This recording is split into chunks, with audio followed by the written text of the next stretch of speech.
ഇന്ന് വീട് വൃത്തിയാക്കിയപ്പോഴാണ് ഈ ഒരു പഴയ കപ്പ് എൻ്റെ കയ്യിൽ കിട്ടിയത്. നേരത്തെ തന്നെ അതിനകത്ത് ഞാൻ ഹോൾ ഇട്ട് വെച്ചിട്ടുണ്ടായിരുന്നു.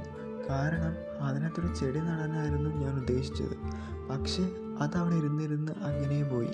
പിന്നെ അതിനെക്കുറിച്ച് തന്നെ ഓർത്തതുമില്ല, അതൊട്ട് എൻ്റെ കയ്യിൽ കിട്ടിയതുമില്ല. പിന്നെ ഇപ്പോഴാണ് ഈ സാധനം എൻ്റെ കയ്യിൽ നിന്ന് കിട്ടുന്നത്.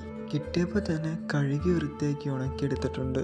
പിന്നെ അതിനകത്ത് ജിസ്സും ഉണ്ടാക്കി ഒരു 3-4 കോട്ടൊക്കെ ഞാൻ അടിച്ചെടുത്ത് കാണും. ഇങ്ങനെ ചെയ്യുമ്പോഴത്തേക്ക് നല്ലൊരു ഫിനിഷിങ്ങും കാണും. പിന്നെ നമ്മുടെ പെയിൻറ്റ് പെട്ടെന്ന് തീരത്തുമില്ല. ഇനി നമുക്ക് പെയിൻറ്റ് അടിച്ചെടുക്കാം. ഞാനിവിടെ എടുത്തേക്കുന്നത് പേസ്റ്റൽ ഷെയ്ഡ്സാണ്. ഇങ്ങനത്തെ കുറേ കാര്യങ്ങൾ ചെയ്യുമ്പം ഏറ്റവും കൂടുതൽ ഞാൻ എടുക്കുന്നത് പേസ്റ്റൽ ഷെയ്ഡ്സ് ആയിരിക്കും. സോഫ്റ്റ് ബീച്ചാണ് ഞാൻ ഇവിടെ എടുത്തേക്കുന്നത്. പിന്നെ വേറൊരു പാട്ടയുടെ അടപ്പ് നമ്മൾ ഇതേപോലെ പെയിൻ്റ് അടിച്ചെടുത്തിട്ടുണ്ട്. ഇതെന്തിനാന്ന് വെച്ചാൽ നമ്മൾ ആ ഒരു കപ്പിൽ ഒരു ചെടിയാണ് നട്ടുകൊടുക്കാൻ ഉദ്ദേശിച്ചേക്കുന്നത്. അന്നേരം ചെടിക്ക് വെള്ളം ഒഴിക്കുമ്പോഴത്തേക്ക് ടേബിളിൽ വെള്ളം ആവാതിരിക്കാനാണ് നമ്മളിത് വെച്ച് കൊടുക്കുന്നത്. ഇനി നമുക്ക് പോയിൻ്റ് ബ്രഷ് വെച്ചിട്ട് കർവ് ലൈൻസ് വെച്ചിട്ട് കുറച്ച് റോസ് ഫ്ലവേഴ്സ് ഉണ്ടാക്കിയെടുക്കാം.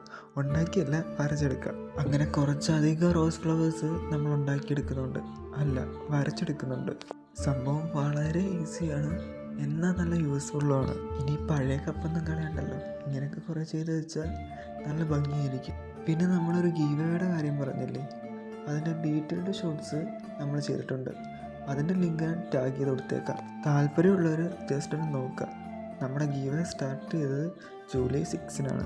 അപ്പോൾ ഇതാണ് നമ്മുടെ ഫൈനൽ ലുക്ക്. ഇപ്പോൾ ഇതിനകത്ത് ഒരു പ്ലാസ്റ്റിക് പ്ലാന്റ് വെച്ച് അഡ്ജസ്റ്റ് ചെയ്തേക്കുന്നേ ഉള്ളൂ. യഥാർത്ഥത്തിൽ ഇതിനകത്ത് വെക്കുന്ന ചെടി അടുത്ത വീഡിയോ ഇട്ടിടാം. അപ്പോൾ നിങ്ങൾക്ക് ഈ വീഡിയോ ഇഷ്ടപ്പെട്ടിട്ടുണ്ടെങ്കിൽ നിങ്ങളുടെ ഒപ്പീനിയൻ ഒന്ന് കമൻ്റായിട്ട് അറിയിക്കുക. കൂടാതെ നമ്മുടെ ചാനൽ ഒന്ന് സബ്സ്ക്രൈബ് കൂടെ ചെയ്തേക്കുക. അപ്പോൾ അടുത്ത വീഡിയോ നാളെ കാണാം.